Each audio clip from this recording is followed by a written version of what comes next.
హరీష్ రావు అతి వ్యాఖ్యలకు ఎలా స్పందించాలనేది కూడా అర్థం కాని స్థితి. ఇలాంటి బెదిరింపులు అధికారులను ఆయన ఏంది రిటైర్డ్ అయినా కూడా వదలడట. గతంలో సప్త సముద్రాలు దాటినా కూడా వదిలేది లేదు అని. మీరు అధికారంలో ఉన్నప్పుడు అధికారులను బెదిరించి సప్త సముద్రాలు దాటితే పట్టుకొచ్చి ఇక్కడ కమిషన్ ముందు లేదంటే ఏసీబీ ముందు ప్రవేశపెట్టే ప్రభుత్వం రేవంత్ రెడ్డి ప్రభుత్వం.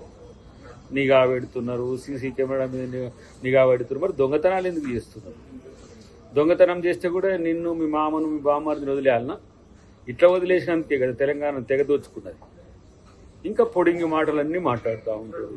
ఏందో ఈయన అధికారం ఇప్పుడు పోయి ఇట్లా వస్తున్నట్టు. నీ మొహం, మీకు అధికారం కల్లా ఎవడు చెప్తుండో మీకు మరి పిచ్చోడు. మీకు మళ్ళా వస్తుంది సార్ తెలుస్తలే. మీ మరదలు పెట్టిన షాక్ అర్థం కావట్లేదా? ఇంకా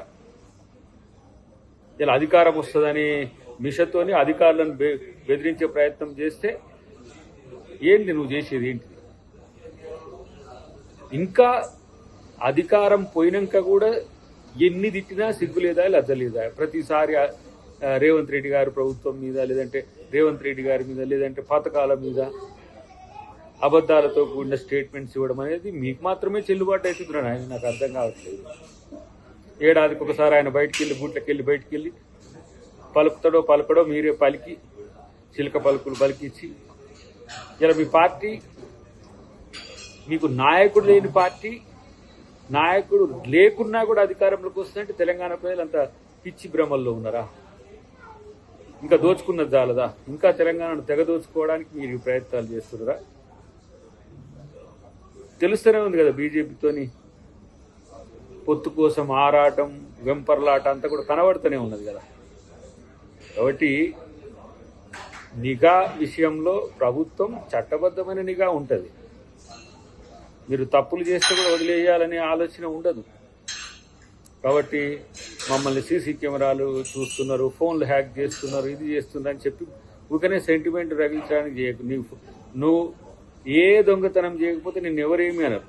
కానీ దొంగతనం చేసుకుంటే మాత్రం నన్ను ఎవరు ఆలోచించొద్దు, నా గురించి చూడొద్దు, నన్ను పట్టించుకోవద్దు అని చెప్పి బుకాయింపు ఏవైతే మాటలు ఉన్నాయో వాటి బంద్ చేయి.